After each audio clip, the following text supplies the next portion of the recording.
Cuttack जोब्रा canal road रे रही राज्यर एकमात्र सर्वेक्षण और मानचित्र प्रकाशन कार्यालय।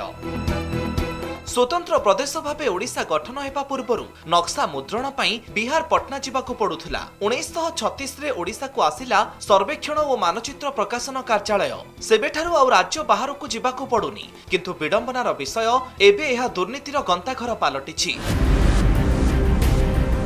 सूचना अधिकार कर्मी अभियोग अनुसार विभिन्न काम राज्य राजकोषरू आसुथुबा अर्थ हरिलुट हेउछि। तथ्य मागिले कर्मचारी और अधिकारी धमक चमक देउछंती। ये ऑफिस टी आगामी 26 मसीहा भितर क्लोज होगा जाउछि।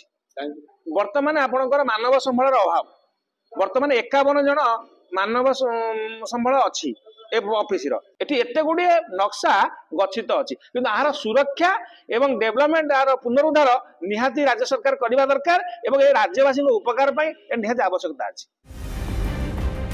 एही कार्यालय रे 51,701 गाँवर मानचित्र गच्छित रही।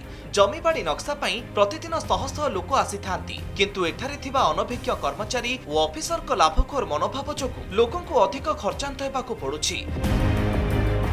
जो काम 630 टंका खर्च होगा कथा सेथिपाई 6000 टंका खर्च करने पड़ुवा अभियोग करिसेंती सूचना अधिकार कर्मी। सेपटे बाबदरे कौनसी प्रतिक्रिया देबाकू रोकठोक मना करि दैछंती अतिरिक्त निर्देशिका। मैपटा निहाती आवश्यक। मैप नहले कौनसी के जगह जमी बाड़ी भाग बाट हो पारिबो नाही।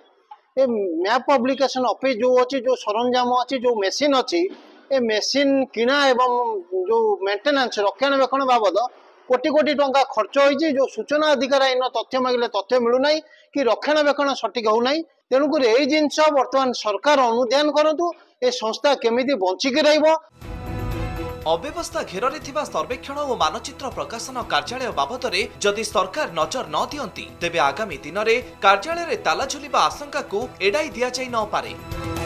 केबे सुधुरुची राज्यर एकमात्र मैप पब्लिकेशन स्थिति केबे पड़ुची सरकार नजर ताहा देखिबाकू रहिला बाकी।